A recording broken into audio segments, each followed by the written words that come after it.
USAA knows dynamic duos can save the day, like superheroes and sidekicks or auto and home insurance. With USAA, you can bundle your auto and home and save up to 10%. Learn more and get a quote at USAA.com/bundle. Restrictions apply. Whether it's a movie night or just midday, Skinny Pop is a salty snack that keeps on giving. Made with just 3 simple ingredients for an irresistibly delicious taste and a large serving size that lasts. Deliciously popped, perfectly salted. Skinny Pop, popular for a reason. Shop Skinny Pop now.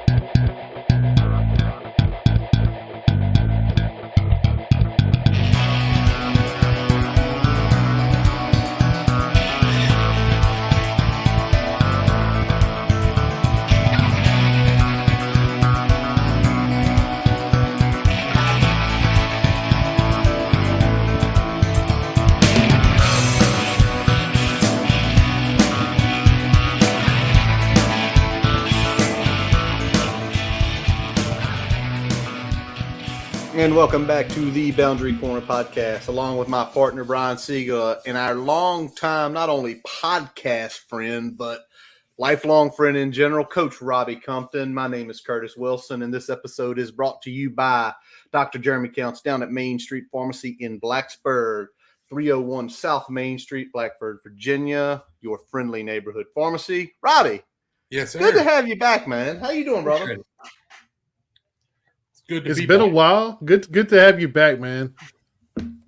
Spent a little time with you guys during the State of the Union or State of the Program this past year, but a couple months ago, that was always a fun night when we always chat you up, hit you up occasionally, and we're gonna be talking tonight with Robbie. Obviously, Robbie got to see practice up close and personal 10 days ago.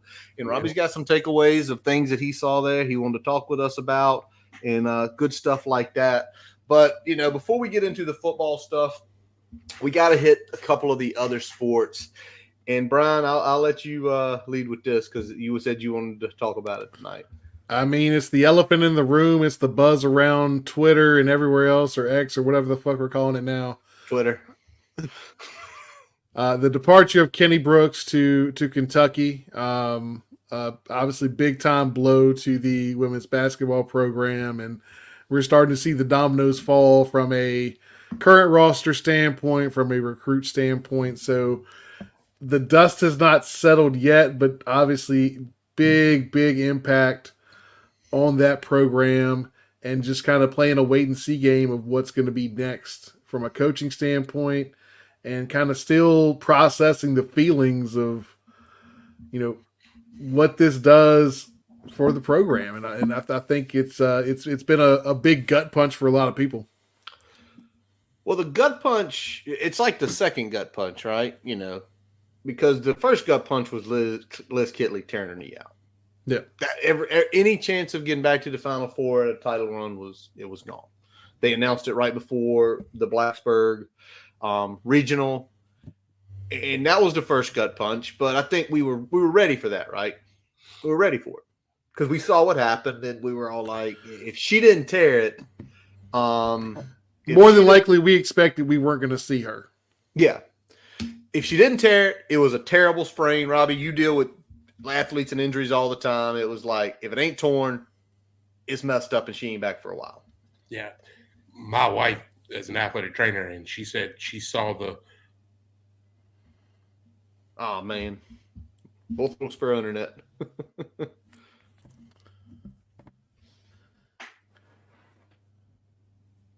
His wife saw something. His wife. Yeah, my wife being an athletic trainer, she saw the video. She said right from the start, she said that young lady's done. She won't play anymore this year. All right, so that happens, and then and then they win the first round game, blow out Marshall, right? And then the second round of the game was a war with Baylor, which I think, Brian, we got into chats and texted, if Kitley's in that game, they smoke Baylor's ass. Yeah. Because Baylor literally had a couple ladies have their career games and they won by 3. Yeah. Liz Kitley's on the floor. That shit ain't happening. Yeah. That shit ain't happening. And it's sad. And I think, when you look at, looking at Strack and what she was able to do in that game, really good offensive game, but I think the defensive side is where she's not quite as developed yet, and that's where Liz would have stopped a lot of the things that were going in for some of those players on the Baylor side of the court there. And that's just one of those things where it's going to come in time for that player. She'll get there from a defensive standpoint, which it won't be for us. But the sadder part about that was watching that game, and we'd seen them play together a few times, was getting into this tournament. If you had both of them on the floor, and there was a couple times it happened this year, they wouldn't have been able to double Liz. Because the ball rotation would have went back to the other side, and you would have had either a significantly lesser defensive player or an undersized defensive player on strike. That's where it gets irritated. But let's just hit a few things. First of all, I get it. I think we all get it. Because there is not any of us sitting here that would tell you this. Robbie, if someone offered you 3.5 times more pay to take a new job, would you go? It's a good chance. Good chance. I mean, money talks, man. And it's one of those things where it sucks more because if we look at it from a long standpoint, and I think that's where I think Virginia Tech in general was short-sighted, especially in the late 2000s, early 2010s. If we're pushing to get in the SEC like there were whispers of in that time frame, maybe we are able financially to be in a better spot.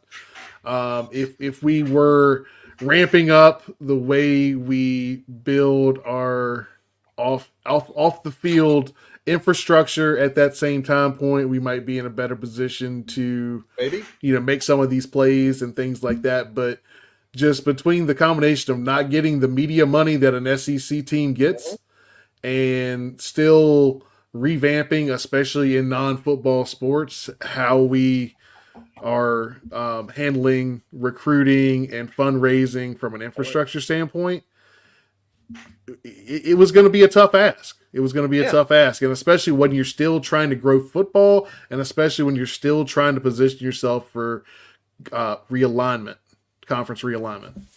Damn right. Now, first of all, before we say anything else and close this one out, he's not able to join us tonight because he didn't get the equipment he needed while he was traveling, but he's with us tonight on your YouTube. Yep. Responding to some wonderful. I agree completely, Tally. There he is. There he is. He's with us live. But the last piece I'll hit on is this, and it might be a take that people don't like to hear from me. And Brian, I know you've digressed with me a couple times, and a couple people have argued with me. Where we are right now and where the college landscape is, we are not at a place where we can put money into a sport where we're losing money. We lost $5 million just a couple years ago in women's basketball because right now it is an arms race in football. And if you do not get into where you need to get into, you're effectively going to be second tier.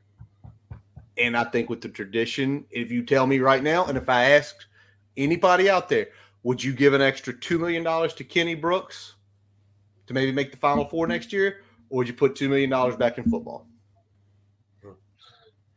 That's an easy answer for me.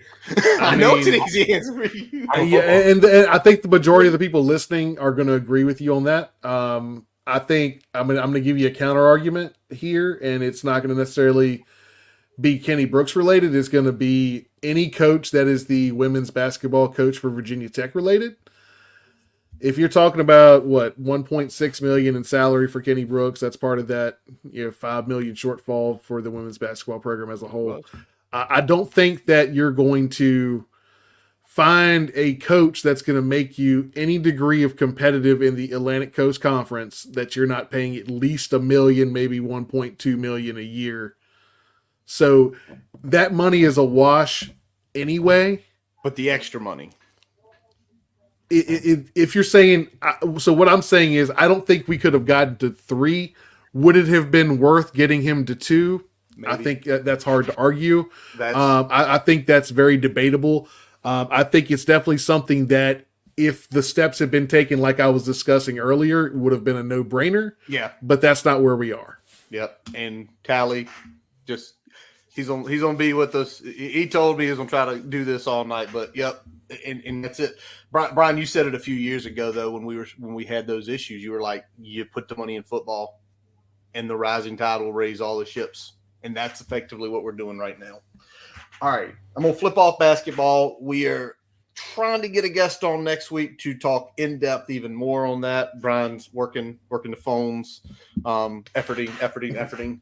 But let's talk about a sport that does not need any additional funding because they are funding themselves pretty much in every asset. And just a few weekends ago, the wrestling team finished 7th at the national championship. And if you look at the stats, it wasn't too far from a third place podium. It was not that far from a third place podium. Caleb Hitman Henson, who Joe Rogers said on this program about a month ago, 3 weeks ago, excuse me, Caleb Henson can win a national title. Crown him. Henson wins a national title, the second in program history. And overall, just a great showing. 4 All-Americans. I tried to watch as much as I could, everything going on, but wrestling is what it is, man. The thing is, the way it is right now, collegiate wrestling, everybody's fighting for number 2. That's true. Because if you saw that point total at the end of that thing, team wise, I mean, Tech was just that close from being 7th to 3rd, but number 2 was 100 points behind the first one. Yeah. So I mean, it's being 2nd and 3rd in this situation is absolutely incredible. It's kind of like women's basketball in the late 2000s when Gino was on that fucking run at UConn. Where when you made it to the national championship, you did incredible because you weren't winning it. Yeah. but so it was great to see that. It was great to see all those guys compete, have a great season. I wouldn't say a great season because Joe was like, we are where we should be. It was up and down considering the injuries, and there was a couple disappointments. But I think you saw people take some of the steps, especially some of the younger guys, take some big steps this year. So I think that's big.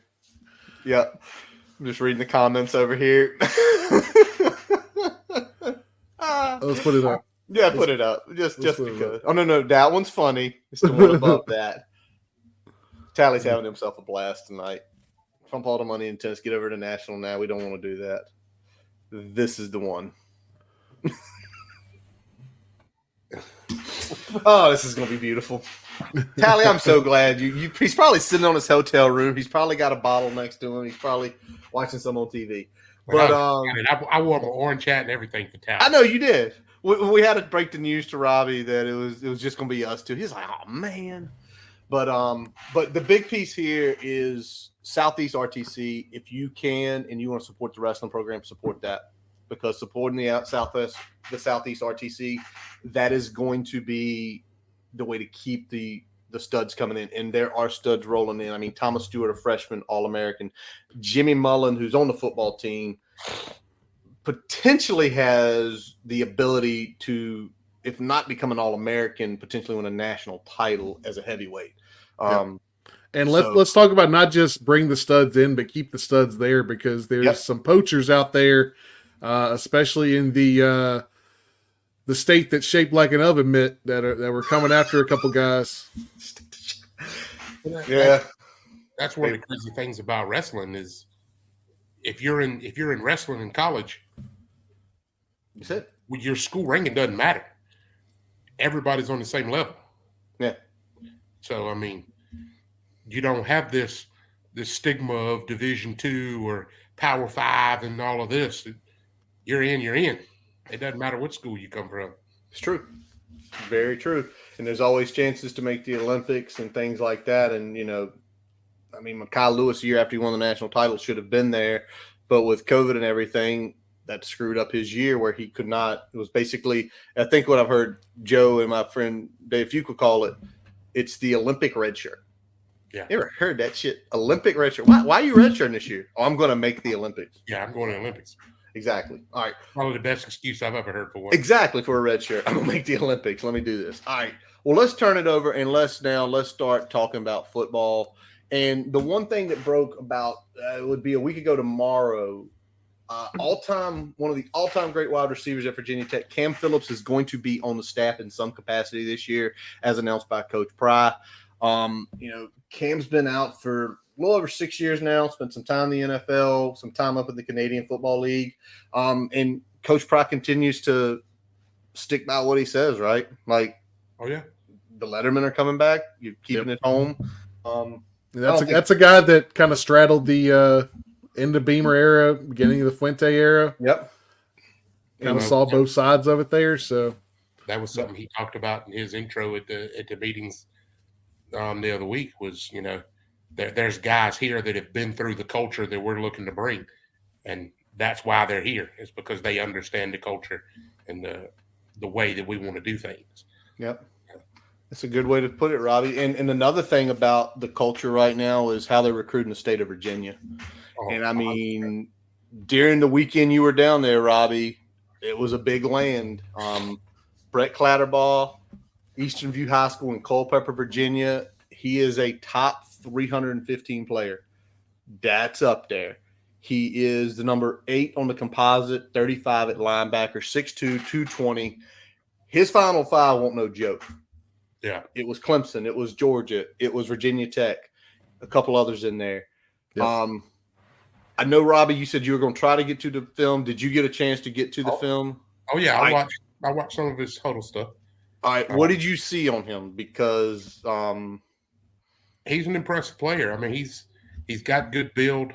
Obviously, looking at – now, what you see a lot of it when you pull up huddle and stuff like that, you're going to see highlights. So you're seeing the best things he's got. He seems to read plays well. He's seeing his keys. He's got good instincts. He's filling holes. The thing that impressed me the most is when he makes contact, the play ends there. I mean, we get a lot of linebackers now that make a hit and they seem to be falling backwards, making tackles. Man, when he makes a hit, that play's over. He's rapping, running through. He's got good pad level. He seems to be really great at getting off of blocks, using his hands, playing with his hands. He reminds me a little bit of Peyton Wilson from NC State. We take that. That's a good comparison. I like that comparison. And makes tackles. I mean, there's not yards after contact and stuff there from what we see here. And I know a couple of those teams that I saw in the film there, North Stafford. I mean, those are teams I've coached against. And, I mean, he's not doing it against slouches right there. Yeah. You know what I mean? Looking at the tape, is he I know he's listed with the 4.6 40. Is he kind of that true – is it a true 4.6 or is that just kind of smoke and mirrors right now? It's. I guess it could be very possible. I mean, he moves laterally very well. He gets where he needs to. I didn't see a lot in those things in his highlights, dropping into coverage and really covering people. Yeah. But when stop routes and old terms, the old button hook and curls and stuff like that, when he sees it, he gets there in a hurry. It's not a lot of yards after the catch in that thing either. He's getting to where he needs to. So, I mean, he's pretty quick in that. Now, some of that comes with all his instinct of knowing where plays are going. You don't have to be as fast when you're pretty sure you know where it's going. That's a biggie right there.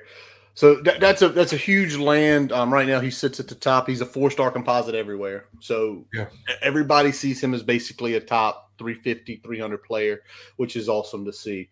Now, Robbie, you already kind of gave it away. Robbie did get to go down to the coaches event, got to see some practice, and got to see a lot of different things. So, Robbie, I'm going to ask this because you kind of mentioned some stuff Coach Prowl was saying, but what was the feel of the event, not only from the coaching staff, but what's the feel of the events amongst the coaches there?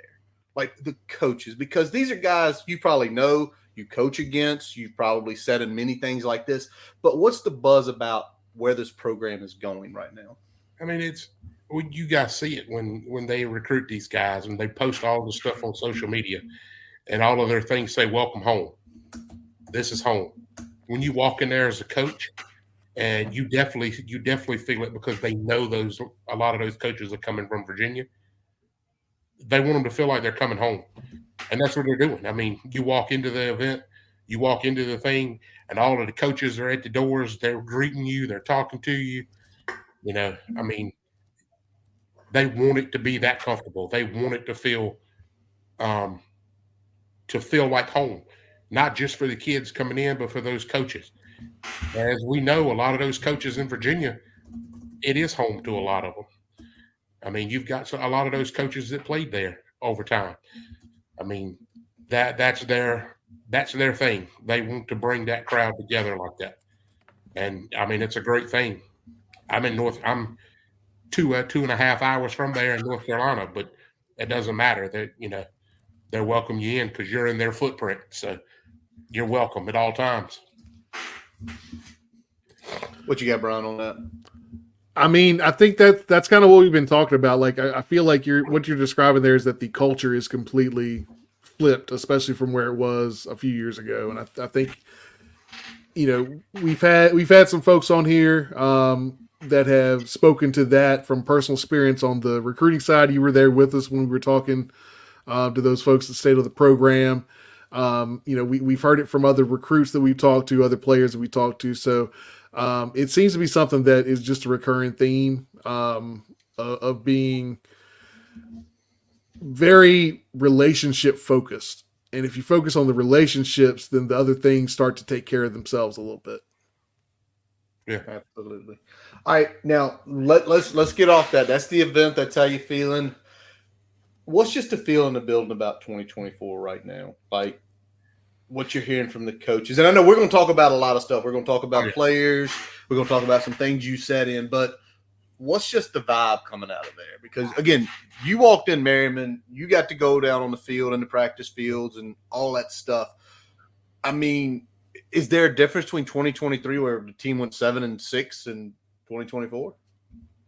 I feel like it's very positive. A lot of people are a lot more comfortable in situations. You didn't have staff turnover. There's not coaches leaving and brand new coaches being in a week before this whole practice thing starts. And I mean, that was a thing they were dealing with last year. Yep. We got there and 2 or 3 days before that, they just hired a new running backs coach and offensive line coach. Yep. It's just it's a positive vibe. It's building off of what's been going so far. And I think that's a great thing, great direction to be moving in. And I think everybody's kind of feeling that. I think that's the thing I like what you just said there. It's the vibe of positivity because, like you said last year, Crooks and Elijah were just getting in-house there, and they're trying to figure out everything and what we're going to do this year and all that stuff. And now these guys have coached a full year, literally a full year together. And every step along the way last year, where there's some setbacks, but then there were gains, setback gains. And then at the end of the year with the last, I would say even 3 games, because the way that team fought back against NC State and getting that close with just a couple minutes left and not able to get the ball back to probably tie the game up, and then blowing out UVA and then doing what they did against Tulane up in the bowl game. I like hearing the positive vibes. It isn't like, hey, we're King Kong, but it's positive. And the good part is all of those coaches returning to the players that know them. They've gotten used to. Exactly. They're falling in that system. So, I mean, you're getting your coaching staff comfortable because you have continuity, but your roster has continuity too. So both of those are playing hand in fist there. There's the word I was looking for. Continuity. That's a beautiful word. I can't spell it, but I can give it to you. There we go. That's a great way to say it. Yep. Yeah, so I mean, let's talk to the offense a little bit. I know that's probably the big topic that everybody's focused on. We got so many returning starters from that last year's team, a team that kind of gelled as the year went on, really kind of took over the mentality that Kyron Drones brought to the table once he became the starting quarterback. So, looking at that, did you sit in on any of the coaches' meetings during the event? Which ones did you see? Did you get to talk to anyone on that front? I did. I actually sat in with the wide receiver group. Good room. Damn good room. Mine's a little bit from his days at ECU when I was just a few blocks over from him there in Greenville. But sitting in there and listening to some of the things they talk about, how, just absolutely technical things are for the way they do things and certain matchups and certain things, they do everything they can to take advantage of and use those players. And I mean, the players in that crowd have to be sharp. And I think he's got a good crowd there with a good game plan, and you're going to see some good stuff out of it.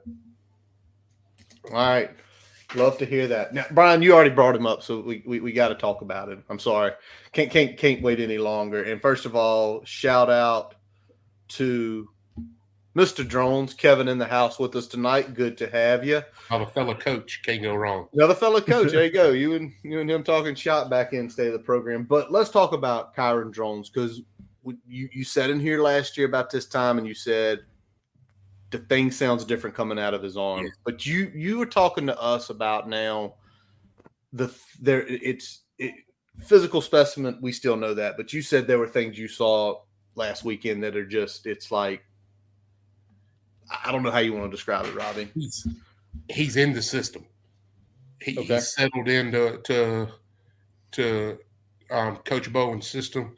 He understands where things are going to open up. He understands what he's looking for and what things are given.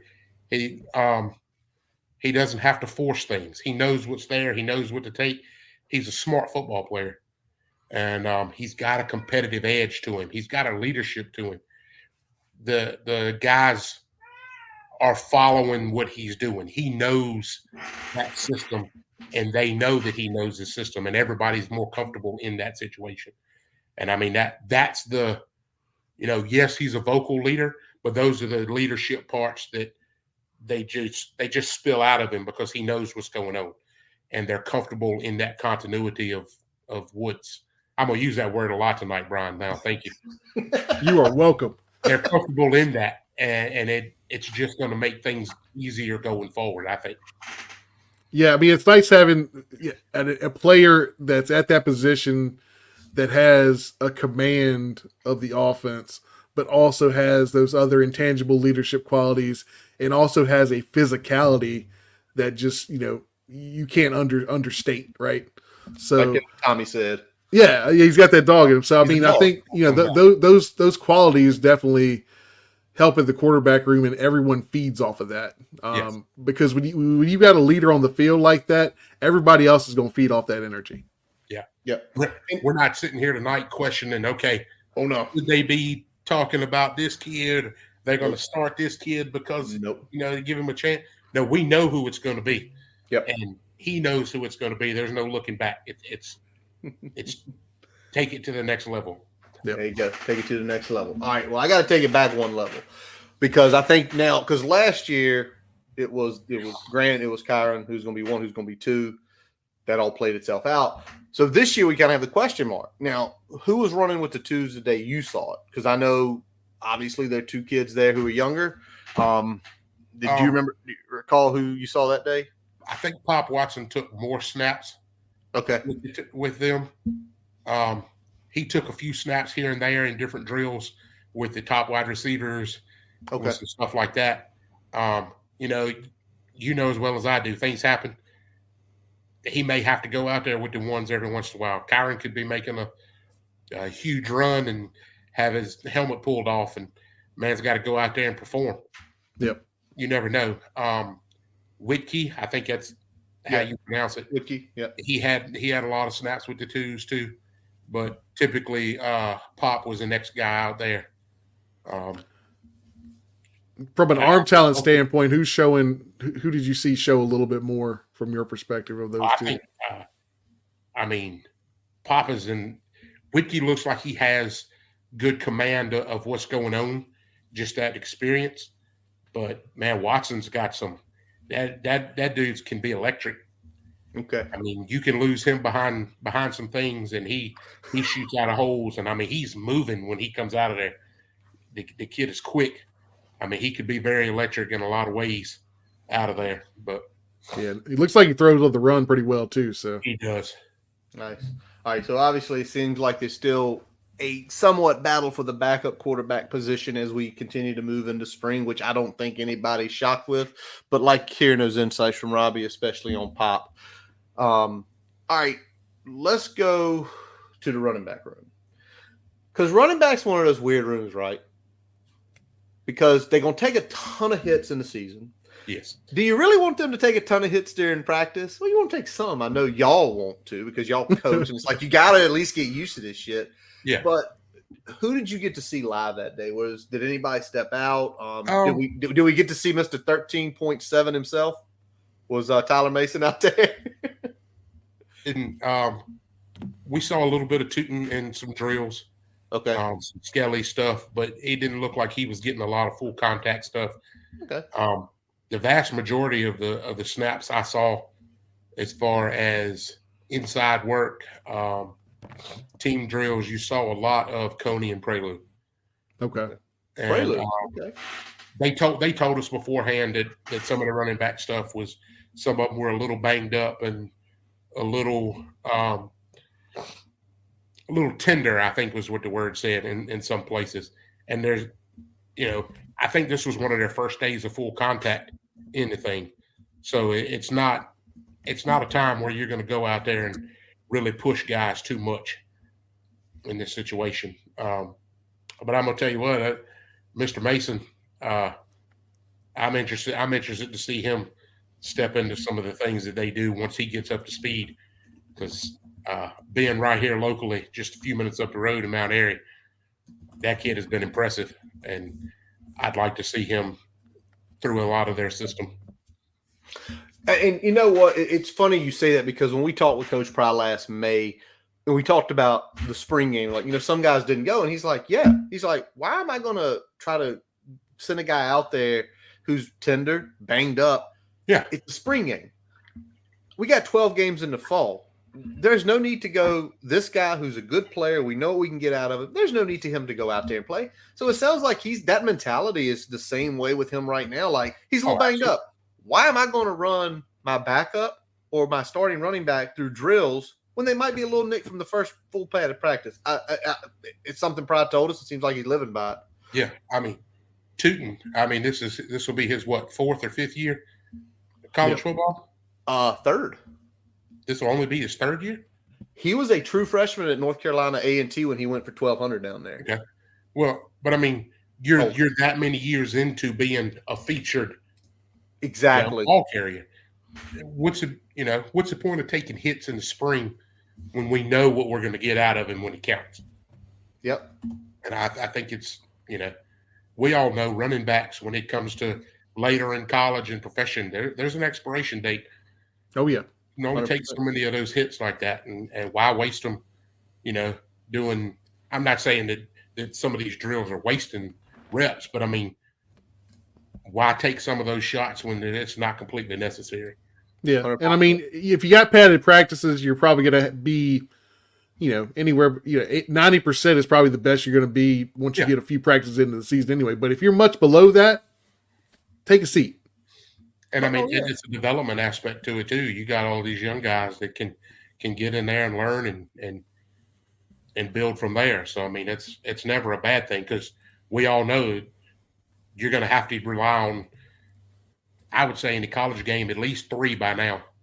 Yeah. You're going to have to look at least 3 of them in a season by now. So and that's about what we ran last year. I mean, it was primarily 2 with the occasional hit here or there of a third. So. You're going to be at least running 2 primary and probably at least 1 change of pace or spell back to kind of give those guys a little bit of a blow. Yeah. Yeah. And you got to think with Tootin, he went like all touches last year, like 220. and he had similar numbers like 250 at A&T the year before. So he's already 500 plus touches into his career. Yeah. That is a lot for a young guy. That's just those. That's not counting his kick returns and things like that. I mean, which from there's a few from last year. We didn't have to worry about him getting hit. Oh no. Exactly, man.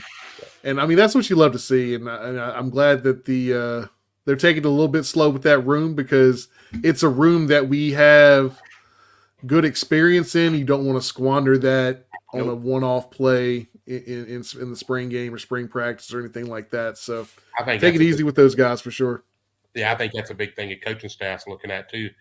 Is Coach Brooks is very much a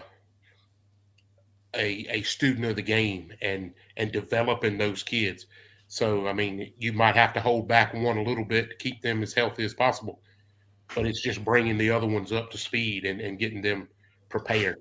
And yeah, I mean, and this is a great time of year to do that with installs going in and all that stuff, and getting scrimmages that don't really hurt you in terms of the win or loss record and things like that. So that's a big thing for this time of year. Let's pivot over to the tight end room. We know that's another one that's kind of been banged up, and you got some young folks out there. What did you see from that group while you were out there? What's that? The tight end room. Tight end room was the one that I probably saw the least out of, just because they have some guys banged up. Yeah. The one that I remember specifically seeing a little more of was St. Germain. I think he got more reps with the first group and things that they did. And I think he's a younger guy. Yeah.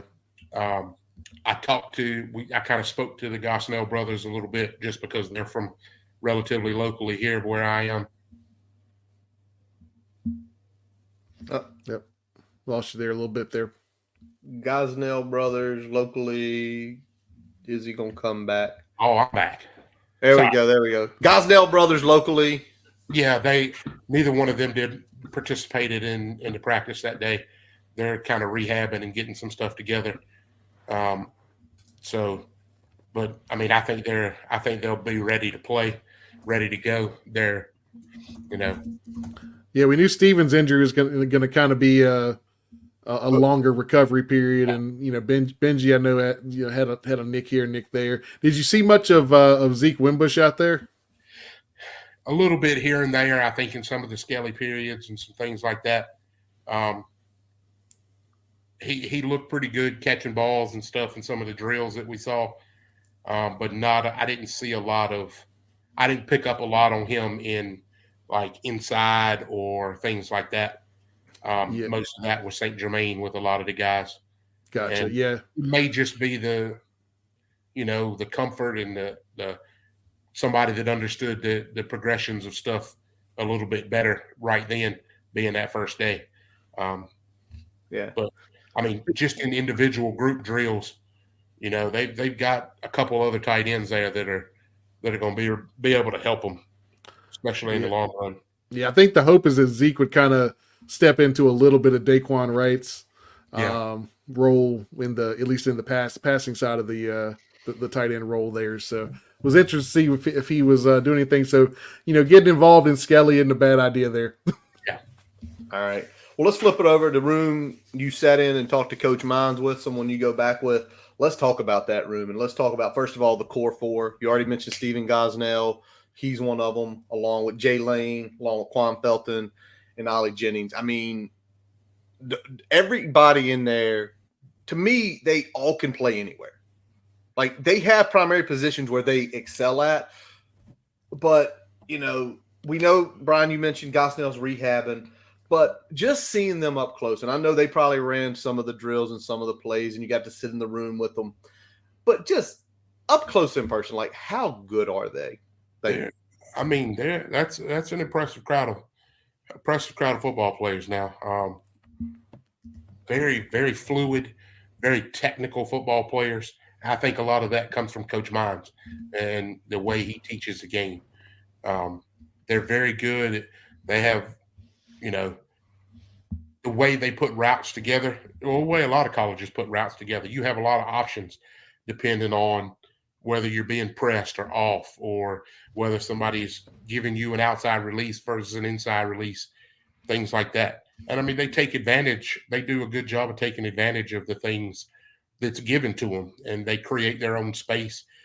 They make themselves open in ways. I think it's built, their program and the stuff that they do is built very much for higher level receivers that are going to continue to play later. And I think you're going to, those guys understand that, and they're there to continue to grow in that system to help improve themselves later for,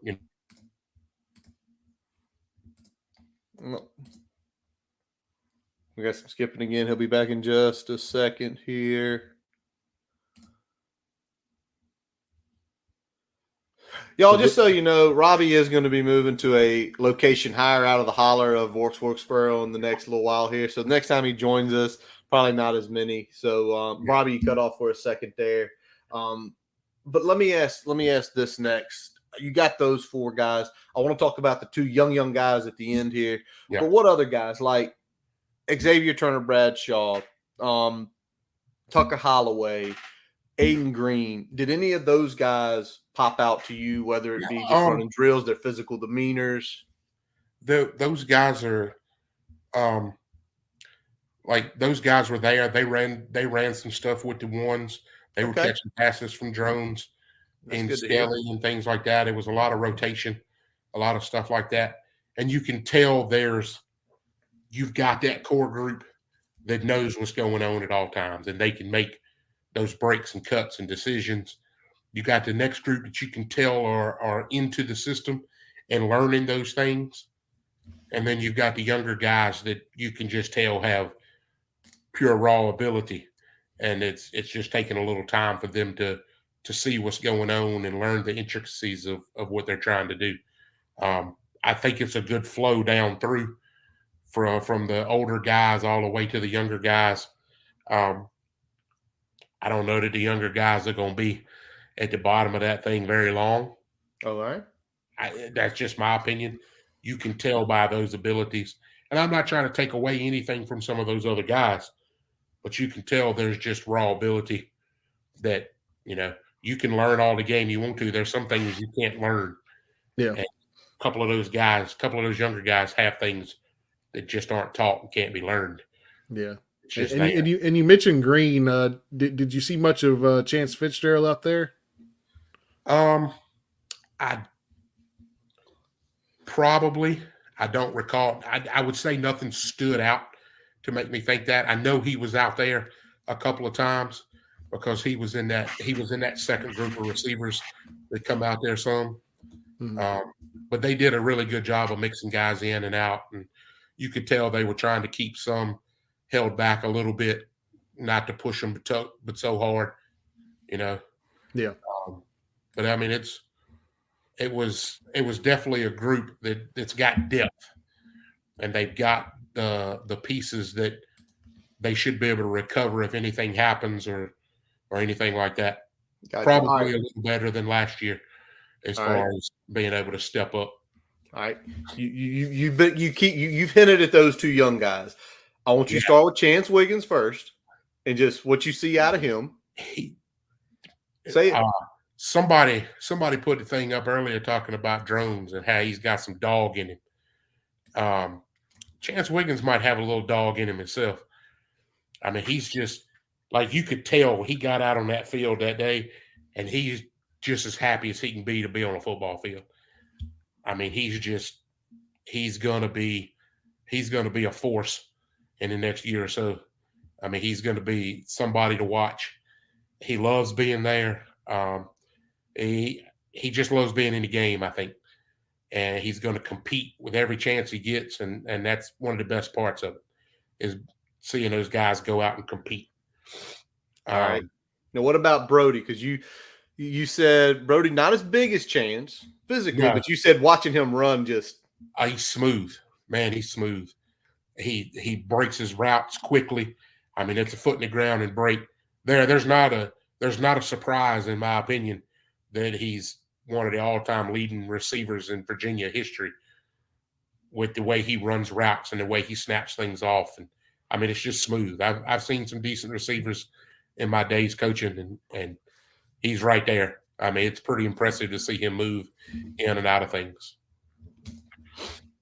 Yeah, I mean, when we look at that, I feel like that's a good kind of 1-2 punch, because you got a big body guy that can get down the field, and then you got a guy like Brody that is just a route technician that can really just get open anywhere on the field.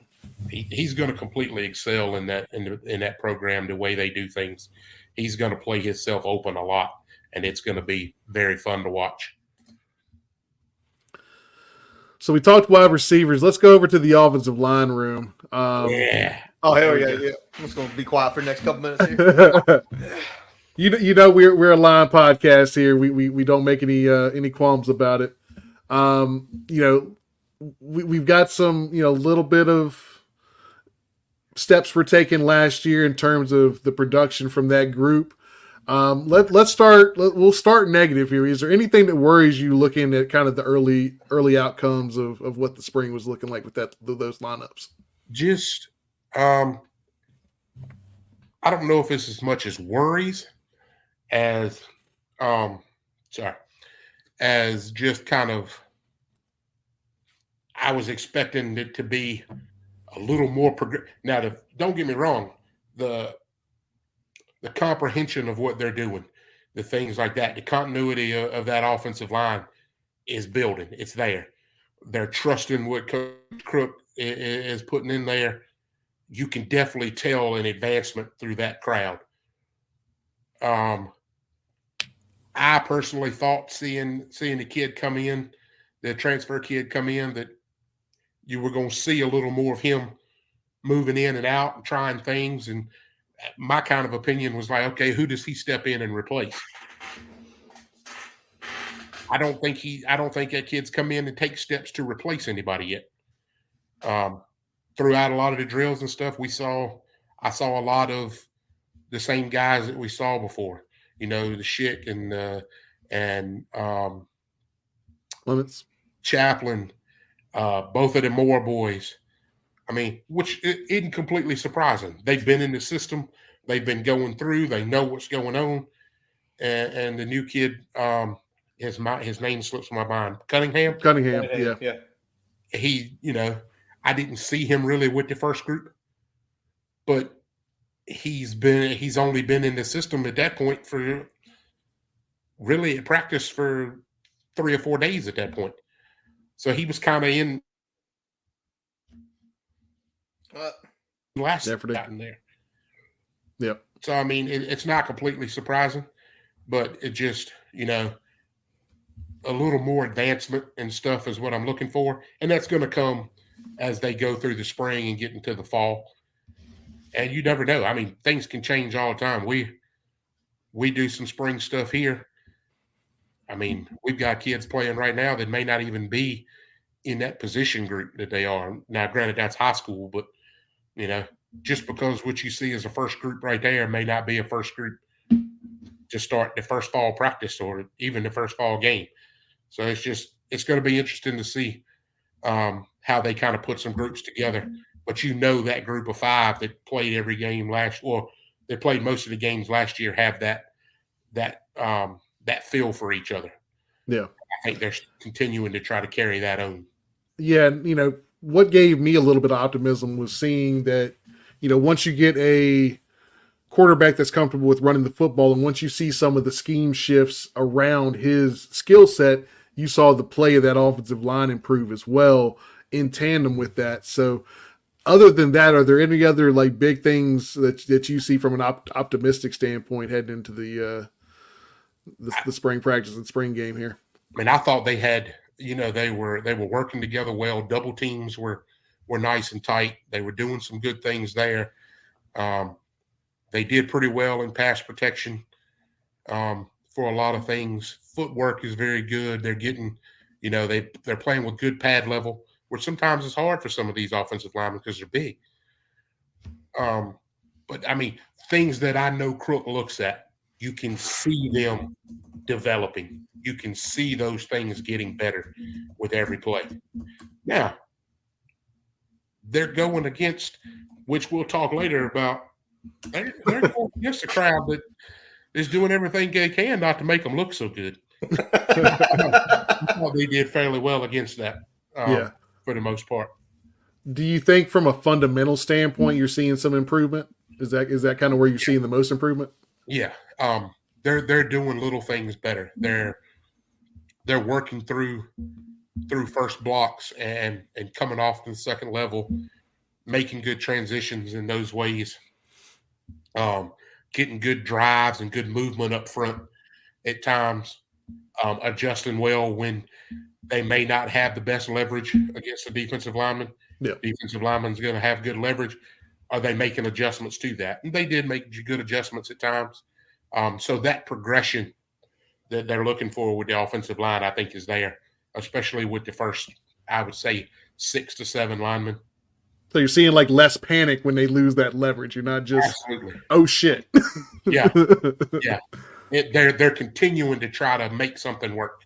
Yeah. Okay. That's good. Did you get a chance to speak with Coach Crook? I know you guys are have a good relationship. A little bit. He's definitely a little more comfortable with what's going on, being there a little longer, having some. I mean, he had relationships with the coaches before. Yeah. Give him a second. Wilkesboro, ladies and gentlemen. Wilkesboro is coming down in a second. While he's coming back, just so you know, Tally wants to get Barker out. We lost you again.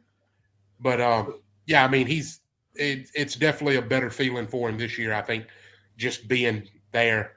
He's been there the whole year. He's had the whole off season to kind of work with the guys, continue to push through. So I think that's a good thing. All right, let me ask this, Robbie, and it just didn't go back to just you and maybe every position coach. And we're going to talk about defenses after we get back from break here in a second. But how big is it to continuously, like you talk about, Coach Crook walked in a year ago, almost to the day. You start learning guys, right? Yes. And I know for a lot of these guys, they consider themselves teachers, and it's like it's tough to teach somebody that you don't know that well because you don't know what they respond to the best, and you slowly find that out just from watching him. And you got to watch him last year, and you've known Coach Crook, and you've seen him coach. Was there a different, essence around him, like out there with the guys? Did it look like last year to this year? Did this year make you say, that's Ron Crook right there?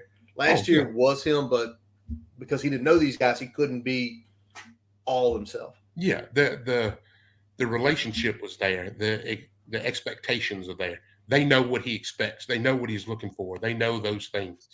And with him and Coach Davis too, I mean, they've been working together doing things. I mean, it's a big thing to have both of them. I mean, Coach Davis last year was literally hired, I think, a couple of hours before he spoke to us. Yeah. I mean, literally that day. So, I mean, that kind of setting those expectations and the guys knowing them and working through them, that continuity is a big thing. And, yeah, you could feel it. It was definitely there. And they're building off of that, and that's a great thing. Love it. All righty. So we are going to come back in just a couple minutes, y'all. We're going to talk defensive side of the ball, some things Robbie's noticed. That is his wheelhouse as he is a defensive coordinator. But before we do that, we are going to take a quick break from our digital partners and Main Street Pharmacy. I can probably save you a lot of money, and I can take a lot better care of you. That's pretty much it. My name is Jeremy Counts, and I'm a pharmacist. I own and operate Main Street Pharmacy here in downtown Blacksburg. My brother's a pharmacist, I'm a pharmacist, my uncle's a pharmacist, my dad's a pharmacist. I remember he would give me M&Ms to count in little pill counters. This is something I've. Brooks Running reminds us that we're all powered by something. Whether it's the me-time energy of a run after a day at the office, the electrifying energy of your first marathon, or the infectious energy of a group run with your friends. No matter what energy powers you, Brooks has gear specifically designed to unleash it. So lace up and let it out. Let's run there. Visit brooksrunning.com today to learn more. New Icy Hot. Nighttime recovery relieves pain at nighttime while your body recovers. Icy Hot. You're so back. Always done. And I'm just lucky that what I know so well is something that I can do and feel good about it and give back to people. Pharmacies are your frontline defense. Pharmacy's job is to make sure you're getting optimal care for the lowest price possible. Also, we take the pressure off of emergency rooms. I'll tell people immediately when they need to go to the doctor, or I'll tell them if they just need a cream over the counter. If there's something that isn't commercially available, if it's something that's not available in a certain strength or a certain form or anything like that, we'll make it. Tailor-made medications. Some of those options save people a lot of money. What motivates me? I get to take care of people and live in Blacksburg. That's all I need. As we take a quick break, we'd like to tell you about getting your free website report from our digital partner, Grassroots Digital Marketing Studio.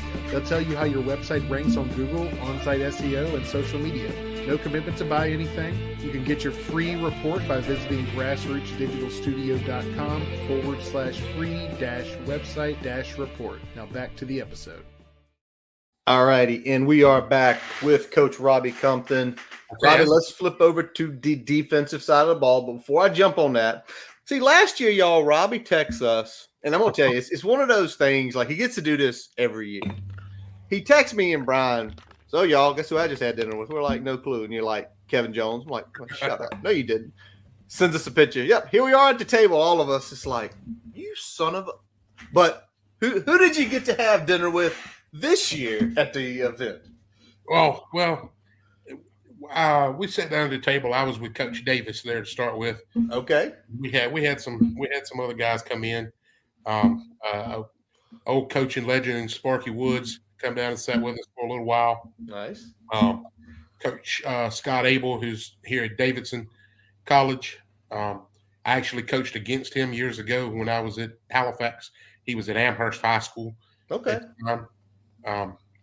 He's a Longwood guy. Played baseball at Longwood. We watched a little bit of the, I guess you could call it a Longwood basketball game where they played against Houston. It didn't work out quite as well as I'd hoped, but then of course we had I think Xavier DB has stopped by there and chatted with us for a little bit, which I remember him as a player taking some kids recruiting there, and him playing linebacker and telling somebody not to come across the middle again. Then of course, you can't have a good meal at a coach's clinic without BW Holt and his son Stu, who's a special teams coordinator there. I've known BW for several years now, coached against him. And he's a local legend here in the area that I'm in now. So some good times with a lot of guys. You can go to all the clinics you want to, sit in all the meetings you want to. Sometimes just little chats like that around the table, you can get a little more out of stuff there than you'll ever get, drawing on a board all day. But some good conversation there, some interesting tidbits, and just seeing how things work in coaches' minds. Some of it had absolutely nothing to do with football, just kind of hanging out. So it's always good to build that kind of camaraderie within our coaching brotherhood, I guess you could say. Yes, sir. Good deal, man. So, Brian, what else you got? You want to ask him on this stuff? So we talked about the offense. From a defensive side, which meetings did you hit? Who'd you get to see talk? I went into the linebacker room, tried to pick up a couple little things here and there. Last year we played a 3-5, and I graduated 5 linebackers. So I'm looking for anything I can to make some help and try to develop in the next group. I had one linebacker that there were some things I didn't have to teach him. He knew where the ball was every time it was snapped. And I mean, it kind of like the young man that we talked about earlier that's being recruited there. My linebacker's was a little bit slower, but I mean, he made up for it knowing where to be. And so I tried to pick up a couple little things here and there. And Coach DB talked a good amount in that meeting, and I think I got a couple little things out of it that I think I can use that'll help my guys a little bit. I obviously we don't get to pick the guys like they do, and I just work with what picks me. Yep. And we're gonna go with it. So I got some good information out of it. Some things that Coach at DB talked about from working at some D2, D3 school stuff, and I think I can put it in there and help ourselves. One of the other coaches was the defensive coordinator. They had 4 key speakers that come in and talked, and one of them that I got some stuff from that I took some good notes from is defensive coordinator at Virginia Union. Okay, right down the street here. And yeah, they had a phenomenal year this past year, especially defensively. Yeah, and just the simplicity of the way he does some things, I really liked, and I'll use some of that stuff to simplify some things so our kids can not think as much and play faster. The crazy part was I talked to him after he spoke. One of his players, which they call, he's their nickel player, safety linebacker type guy. He was actually one of my students at the elementary school in Virginia when I was there. Oh, wow. Oh, man. William Davis. Oh, Will's gonna be an exceptional player somewhere very soon. He did some great things for them as a nickel last year. He's like 3rd on the team in tackles and tackles for loss. So little things like that, something that I'm looking for. Maybe I can find a kid like that and use some of his techniques and the things that I'm doing. So those 2 things I really pulled a lot from. I was excited to get some of that information. Yeah, I'm looking at Union's record last year. A lot of 10s and 0s and 3s and 7s, and they went 10-2. That's a hell of a year for them. So it sounds like you were picking definitely a good defensive coordinator's mind. Yeah, and it's amazing how just simple and fast he allows those players to play, which at high school level and stuff like that, the simpler the better for some of them. So nice. Those were very informative pieces. All righty. Well, I want to stay in the linebacker room because we talked about Cunningham. You said you didn't see him a lot with the ones, but he was out there. And to your point, you made the point about Cunningham that he's been in there 5 days. But now you got to break it to us about Sam Brumfield because it's a 4-1 there. Was he running second team or was he not? He was not running in second team. Okay. He was in the first team.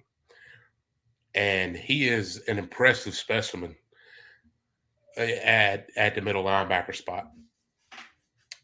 I think they did a very good job of finding what they were looking for right there. And I think you've got an impact football player immediately right there. He is an impressive individual, a little shorter in stature. People get, in my opinion, people get real caught up in size and things like that for sometimes. I would say Brumfield's probably 5'11", maybe right at 6 foot, give or take. Okay. But I mean, he's a solid 235, 240 pounds. I mean, he's thick. He's cut. If you stood him and Marv back to back, it'd be hard to tell them apart. I think he's built just like Marv. Okay. And I mean, he's going to be. He's filling holes. He's filling gaps. Now he's got plenty of protection in front of him. They're going to take a lot of attention from the offensive line, and he's going to make a lot of tackles.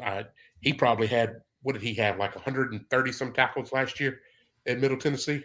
Something like that, yeah. I'd like to see him go for that again, man. Oh, like, man, some of the pictures coming out, I'm like, oh man, dude is like, you got tree trunks for legs. Like, yes.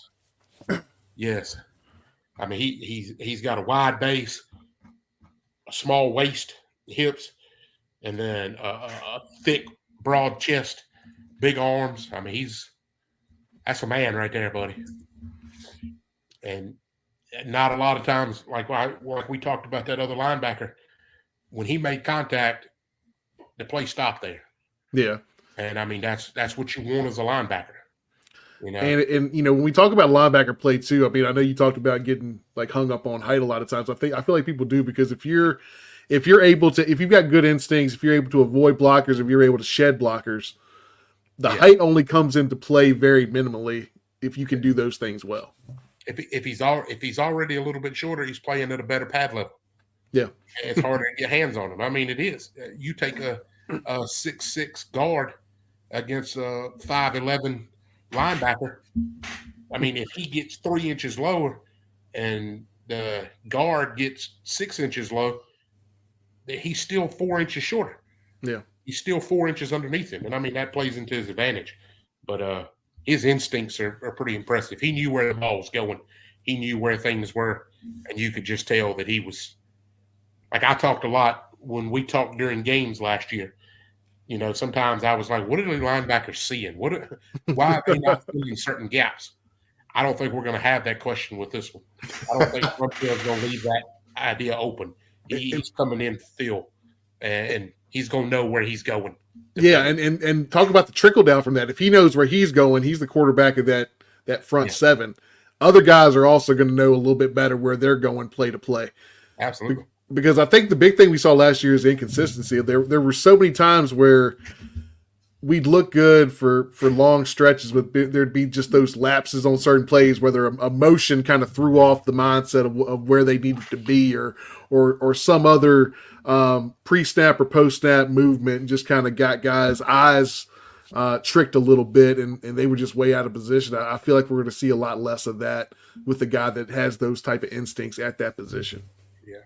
Syracuse should be very worried after what Tech did to them last year, and the fact that they may have gotten better at linebacker to stop even more. It's going to be bad news. Syracuse better be worried. How many safeties are you going for? 3 or 4 safeties? Let's go 3 or 4 safeties. 3 or 4 safeties. Well, did anybody else catch your eye? Because I know I saw someone put this up here. Let me put it up here, talking about Kelly Lawson moving over to safety. Well, Lawson's out this spring. So we don't know what's going on. I mean, he is – Brian, you've always said Sam is where he should be. But who was playing those other positions? Who'd you see at Will? Who'd you see at Sam that you can remember? McDonald was out there. Okay, he's at Will.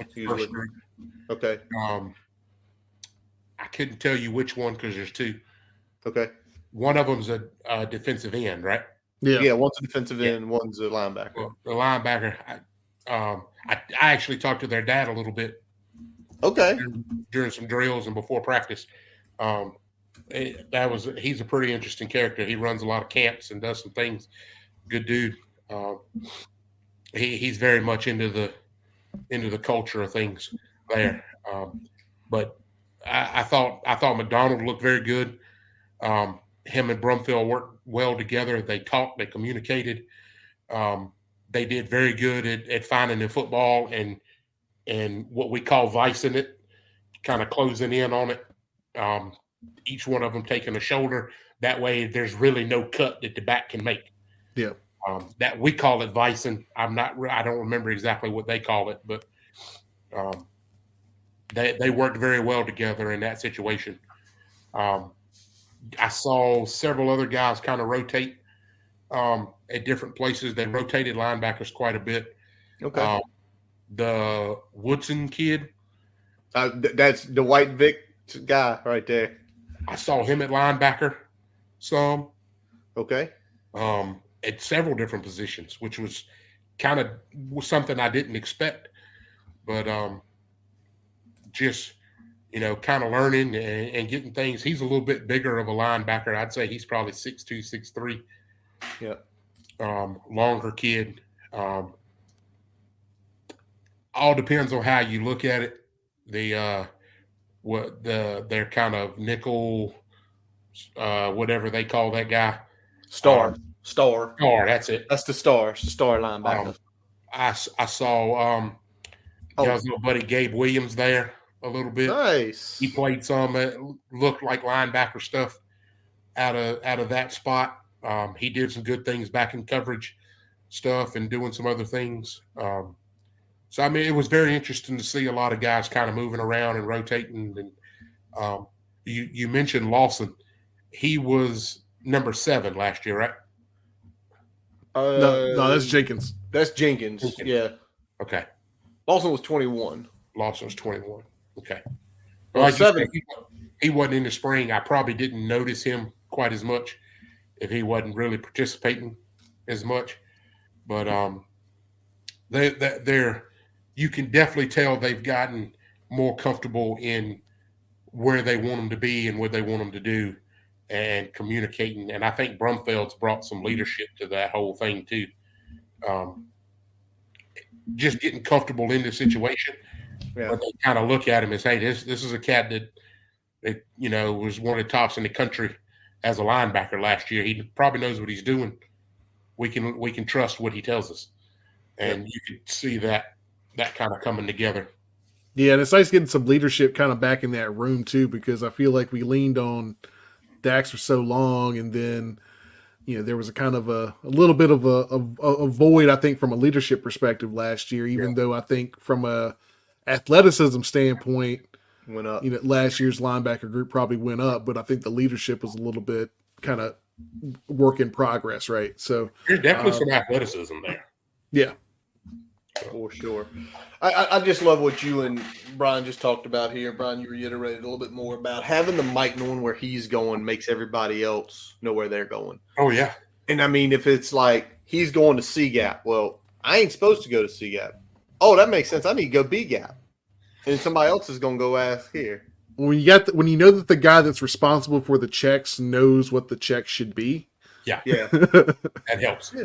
That's what I've relied a lot on as a high school coach the last 2 or 3 years, is I knew my Mike knew what was going on and where to be. And I could get the other guy. I could place the other guys where I needed them, but I knew that my Mike could take care of things. And that's where I've got to work this year to find a guy that I know I can trust to be where they need to be. Nice. Yep. All right, we're going to go a little off script here because Tally's got his question he wants to ask you. So which coach impressed you the most this year at the camp? Which coach? As far as like the drills on the field or in the meetings? I say just overall. Yeah. Or give both a little bit. Yeah. Coach Mines is probably up there in both ways because he's so much there's a reason that they have decided that he's the assistant head coach now. Yeah. We lost him again. That's good punctuation though. Oh, it's great. A little pregnant pause after that line. He gonna come back. Just give it a second here. Every time when I feel like I'm making a good point, it cuts out and I have to stop and hold on to it. Mines. Coach Mines is like I said, it's not a surprise that he's in the position he is. He's one of the great young coaches coming up. And I think he's going to have some opportunities that are presented to him in the near future. He's energetic. He's all over the field. He's getting things going. He's kind of a heartbeat out there on that offensive side. Coach Bowen is the methodical, calm, keeping things going, doing what he needs to do. And Mines is just, he's a guy that's out there. He's the leader of a group out there. And I think that was one of the most impressive things, running things like that. Defensively, Cheetah's always all over the place. He's a high energy. Prelude's a high energy guy. But you can never go wrong with those. Coach Price has that presence. He's the man he's the kind of the almost like the old man on the block. Everybody knows what to expect from him. But I think Coach Mines is probably the one that stood out the most. Okay. They know, and they're going to follow his energy, and he keeps things going. And he gets some things started with some of the DBs and stuff a little bit too now. So, that's at competitive edge. It's a good thing. with Mines and Coach Cheetah start going back and forth and getting some of that, you get the hype out of one side and the hype out of the other. It just makes practice that much better. So, I mean, I think those are good things to have. Those two guys keeping things going. When coaches can bring the juice like that, it trickles down to the players. I mean, Absolutely. It's such a good atmosphere for a practice when you have that. I'm not going to tell you a lie. Coach Witecki and our head coach here, we've been working together for 17 years. He's an offensive line guy, and for years I coached defensive line. I mean, we would start yelling at each other, getting to the point where the kids thought that these two guys might come to it at practice. I mean, we would have some scuffles here and there at practice. I'm not going to deny that it happens. It happens. But I mean, we could get into some stuff during practice now. The kids are just like, "This is great." And Tim and I both look at each other, and go, "Hey, it worked. Look at that." There we go. Getting the fights going, almost as if it was planned. Yeah. Oh, we got a little WWE situation going on. There you go. He's a tall man with one leg. I don't think I'm gonna try any of that. If he can take off his leg and beat you with it, you don't want to stay near that. Lord, all right, so let's pivot over to secondary. You talked about Cheetah, but I think some of the question marks that we have going into this year is safety. Did you see any of the guys kind of at that position step up, and kind of what was your read on them? They have the athletic ability and the talent for that secondary corner safeties to be scary good. You can't go wrong when you have a secondary and you have a corner that wears a number like 44. Oh, Lord. I'm just waiting for Tally's message on that one. But, I mean, in the scrimmage, I mean, what's the kid's name?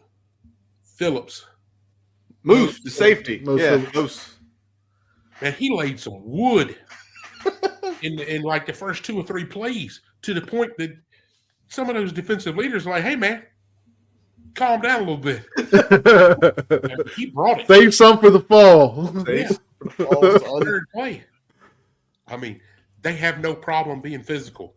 They are athletic in all aspects. Now, there's some young safeties and stuff out there, but they have the ability with some of those players to be scary good in that secondary. Can I ask you this? Because you know Stroman. You know, Stroman, it's the name. Greg was there. Greg was a great player. Yeah. If Phillips becomes that strong safety, because we know you feel like Jalen Stroman's got the free safety. I mean, if he locks down the safety room, you said scary good.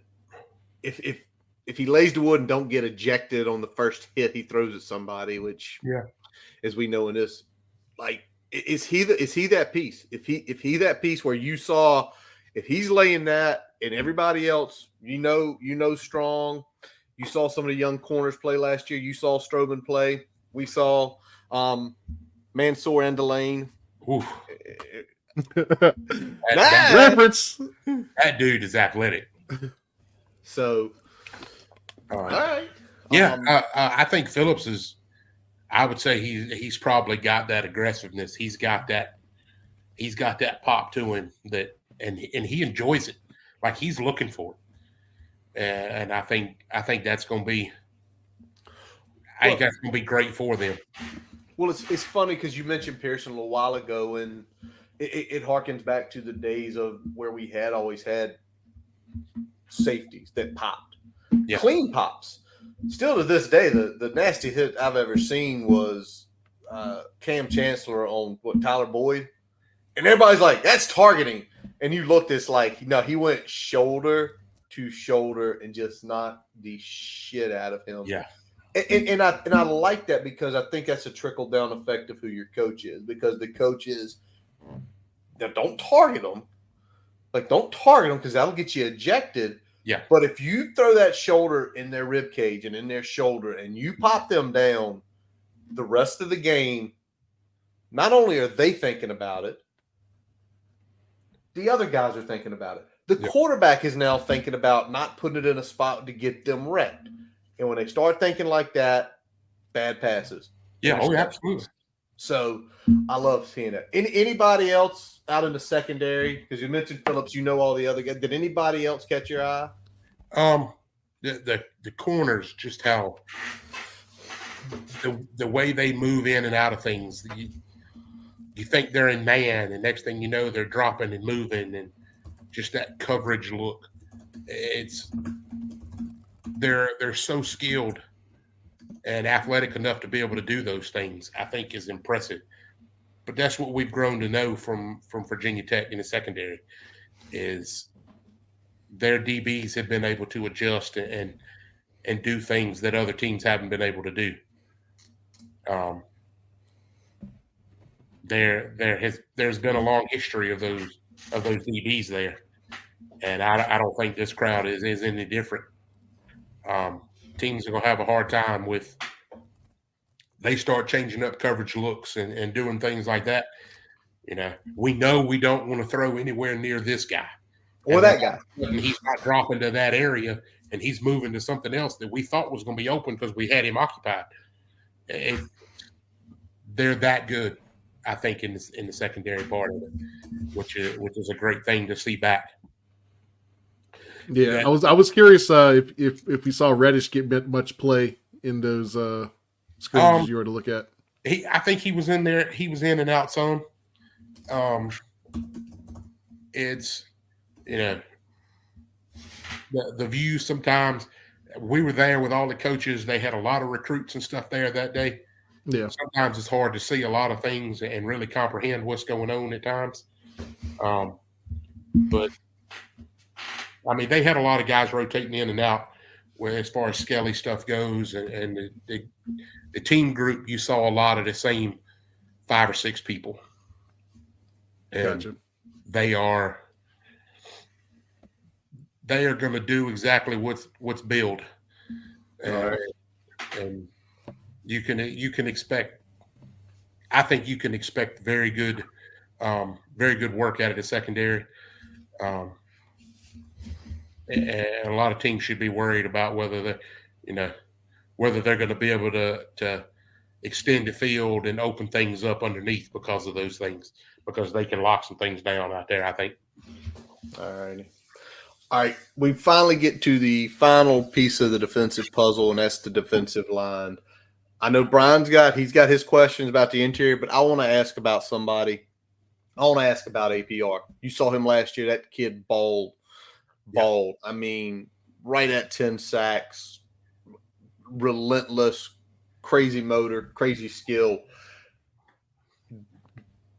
Does he look like he took a step? I don't know if I would say it's hard to take many steps from where he did last year. It's true. He's pretty impressive. He looks a little more comfortable than what he did at the same practice that I saw last year.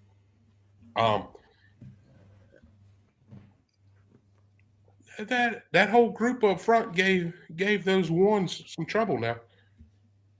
But I mean, you've got a top end in the country in defensive end and sacks, right? Yep. I mean, he was up there. Oh yeah. You've got you've got a guy coming in that's all ACC 2 years in a row. Yep. You've got a returning guy that's been there for several years already in Fuga. I mean, I personally was worried at the end of last year with the number of guys that, were questioned to be leaving from that group and where the depth would be and things like that. Watching that practice, I feel pretty good about what they've done in that room. And I don't doubt Coach Price at all. He knows what he's doing. He knows what he's bringing in there. And we had some concern about the depth of that group. And I don't think that there should be a lot of concern about it right now. I'm with you. I'm with you. I mean, I think I want to specifically, we can look at what did you see from Peebles? What did you see from Copeland and Gilliam? Those 3 guys on the interior that we brought in the offseason.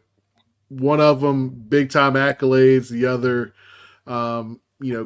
lot of different skill sets between the three there. You know, what did you see from them, and kind of where do you think those guys are going to slot in? As we kind of push through the spring here. Gilliam was a kid that came in from Oklahoma, correct? Yep, correct. Okay, and I don't mean this in a bad way whatsoever. He was the one that I looked at the least and said he may make a huge impact. It's weird. People's come in, and I mean he's making an impact, which I kind of thought that anyway. I'd seen him play before. He was at Duke. I mean, he come in, and I mean he's a worker now. He's working. Yeah. Poor center guard combinations. They better start learning how to do some better double teams. Well, you know, the ACC better learn some double teams to help that to stop that kid, because he's blowing through some things. Fuga looked good, but we knew Fuga was, because he's back and he's doing what he does. Copeland is not the biggest character on the defensive line up front, but man, and I showed you guys a clip that I'd seen of it, and he blows his fingers off of Schick's gloves at one point. And it wasn't nothing he could do about it. I mean, he just got off the ball that quick. He moved the hands, and I mean, he was moving.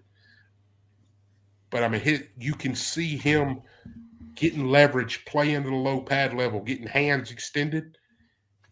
I mean, this man's squatting 600 plus pounds 3 or 4 times. We've seen it in the clips. That man's got some power. And when he gets under your pads, it ain't nothing you can do about it. He's moving you out of the way. Yeah. And I thought that was and like I said, Gilliam did some good things. But I saw some other things from some of those guys that were just a little more impressive than what he showed. But there's being good and there's turning heads, and it sounds like the other two were turning some heads. He's a guy that's 5 at this point, maybe 5 days in. Yeah. Yeah. Peoples has played in this same system and same conference and everything for several years. He kind of knew exactly what he was doing. Defensive line, it ain't a lot of finesse and a lot of things from I coached defensive line for a good while. It's not a lot of finesse and a lot of little things here. You know, get your hands on the guy, get him out. Get him out. Get him out of the way. Just give it 30 seconds. That's the best part. It's 30. It's loading. It's loading. It's loading. He's on the mountain. We're back. Almost. How much? We're back. How much did the jug get? We got get him out of the way. Get him out of the way. Yeah, he gets him out of the way, and I mean, they're very good at that up front. It's gonna take a lot of pressure off the linebackers, because they're gonna require so much attention. And when you take 2 of those interior guys, whether it's Copeland or Peebles or Gilliam, Fuga, when you're taking that much attention from the 2 guards in the center to try to stop those 2, you tell me how effective APR is going to be. APR is going to be out there one-on-one against the tackle. Well, that's the best part. I think that I think what you're saying is, if you put Peebles and APR next to each other, basically you are going to be shifting a tight end or you're running back to you've got to go play over here. Yeah. Which is basically going to leave one-on-ones everywhere else. And then you talk about Copeland, what you've seen. We saw some flashes from one of the young defensive ends last year, like Cole Nelson. It's JC's going to probably be in the air all week. Like, listen, you're going to get one-on-ones. You beat them. You start beating them, they're going to have to do something different. And then guess what? That means the other side's going to get some one-on-ones. And we know how they feast. So we're going to use 4. They're going to use 5. So that means 2 can block 1 somewhere. Everybody else, you got to win a one-on-one. Yep. And if they get help, it's from a running back. I mean, that's just a different situation. Yeah, and the plus side of that is that you're taking guys out of the route if you're having to chip with a running back or leave a tight end or anything like that. Yeah, then you start limiting the number of people that can catch a ball because they got to help here and help there. The fact that you can rely on that group up front, I think, is going to open so much more behind with the linebackers. It's going to cause double teams in some places. It's going to give somebody else an advantage in a one-on-one situation, pass rushing, things like that. And then you get that. That was the shortest. Usually we're getting 20 minutes before the breakdowns.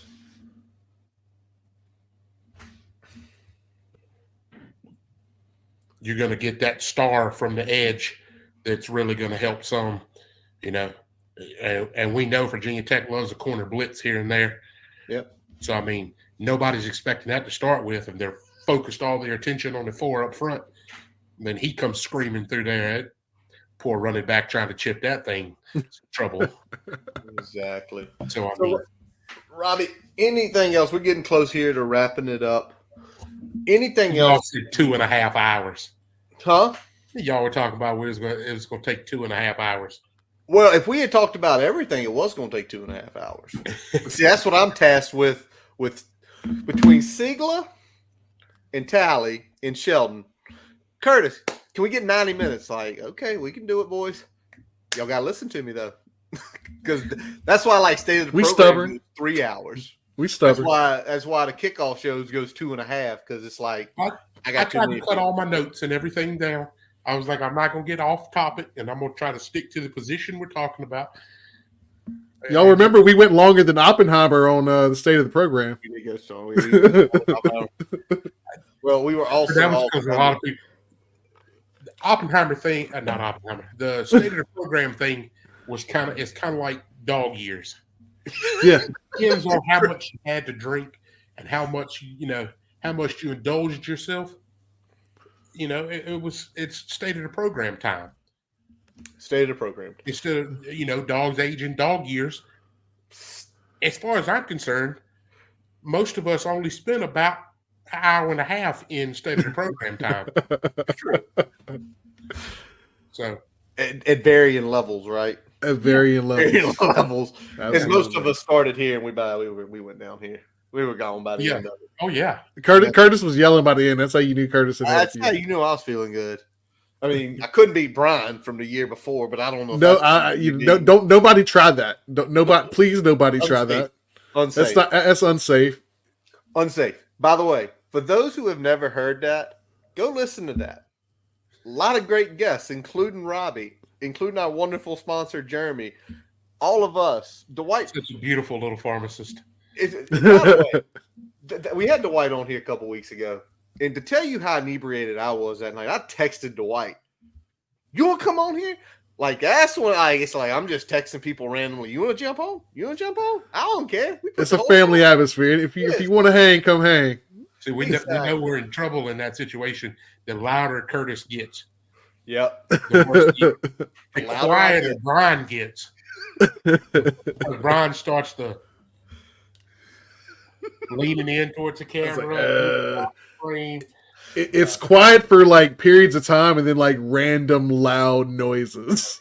I'm literally, you're starting on about 5 because I'm loud natured anyway. And it's just about every 30 minutes to stay in the program. I'm up another. The crazy part was this past year was we're going in, we're talking about things, and then suddenly it's like everybody just immediately is like, wait a minute, where did Counts go? Like his screen's there, but there's nobody there. Is he coming back or what happened? He disappeared into the void. Disappeared into the wilderness. Boys, I don't think anything's broken since we've been sitting here. Nobody else has hit the portal for women's basketball or men's basketball since, if we're talking about that too. And we were talking about the different things that I listened to and went to while we were there. And, you're talking about the portal and all that and learning some of the new recruiting stuff and how this portal stuff is changing things. And like they discuss a little bit about, their commitment to high school players and the high school guys and things like that and those relationships. And just a little piece I wanted to throw in there. That's the way they're building the program, and that's the way they want to continue to build it. And there may be some changes coming through recruiting stuff and how they're doing visits and all kinds of things like that. I feel like they're not too worried about all those things. They're going to take it in stride and keep moving and live on the relationships that they've built and continue to do that. And I think that's a great thing for us as fans, for our athletes that are in what they call their footprint. Yep. I think it's a great thing, and I commend Coach Pry and his staff for taking that stance and doing those things and not falling too far into what all of this could be. I think that's a stand-up thing, and that's a big thing for the program. Yeah, Robbie, when you mentioned that to us, to me, it's how invested they are, because they're trying to help y'all as high school coaches, even though everything's not set in stone yet. This is the direction things are going. We're going to have to do things different. That really helps. It's a great look on the staff, but it also helps y'all as coaches, like how we prepare for visits, how we prepare if we're going to take players to schools, how do we prepare for this? Because what y'all don't want to do if you've got a kid who's getting highly recruited, and it's regardless where he's going, right? Regardless where he's going for a recruiting trip, you don't want, listen, we can't do X, Y, and Z. Yeah. We can't do that. And if you're out there getting ahead of it, it makes your life a lot easier versus if he does X, Y, and Z, now I've got to pull him in the side Monday morning and said, you did these 3 things, right? Yeah, I did. You went on an official, then you can't go back there. Yeah. And what do you mean, coach? You can't do that.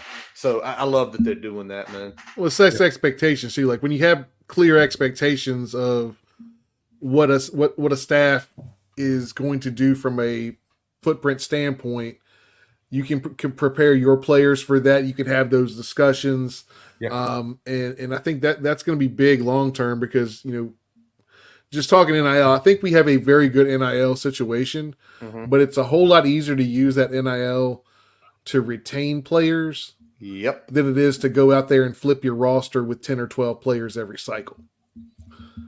So I think that's going to be the best use of our NIL money is retaining players, making sure we're not getting poached by those bigger teams, by those blue blood teams, and then working that in with recruiting the footprint as hard as we can, still being a developmental program while supplementing any holes that kind of occur in the roster through the transfer portal, like we did this past off season with getting the mic and retooling the defensive line. Yeah, they're very upfront and open about their plan is to build the relationships in that footprint to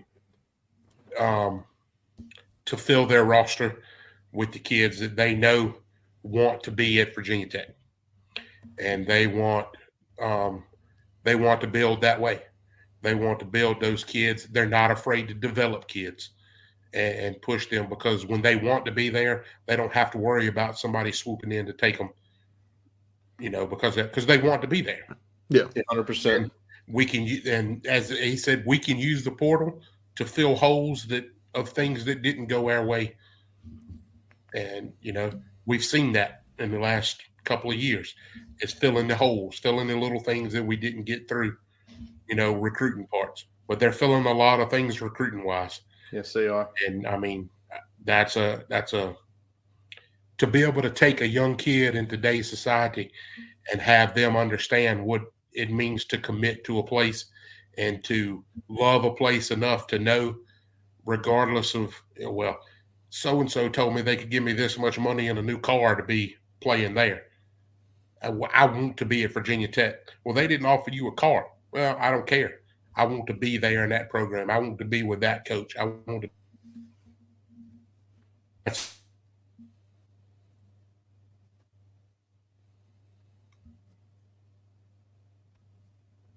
Give you 20 seconds.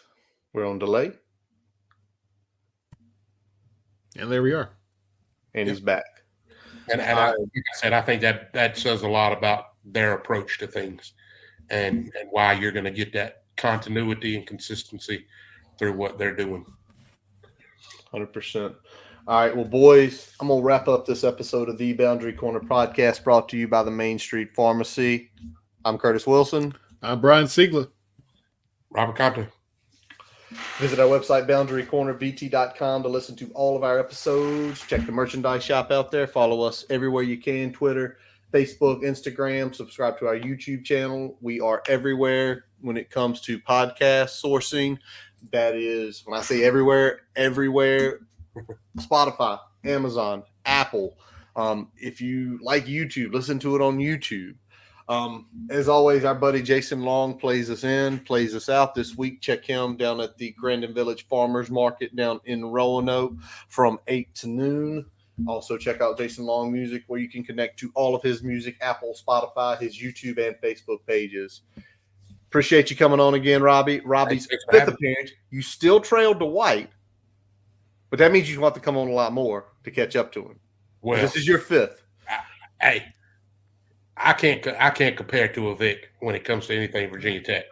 So. Yo, are we gonna start the SNL thing with the 5 Timers Club? Like we gonna get some sort of like T-shirt or some shit that we pass out? We could create one. Put their faces on the back, sell it as a merchandise shop. Boundary Corner Pot. Your face, Dwight Vick's face, Mike McDaniel, David Cunningham's faces on the back. That'd be pretty funny. My goal just for tally is to make it a good 44 times. There we go. All right, brother. Well, I think when Matei comes back later this month, he'll officially be in the 5 Timers Club. He will be. He will. Actually, he might be more than that now. He might be the 6 Timers Club. But anyways, we thank you all out there for listening, especially out on Twitter tonight. Appreciate y'all hanging out with us. As always, boys, let's go. Hokies.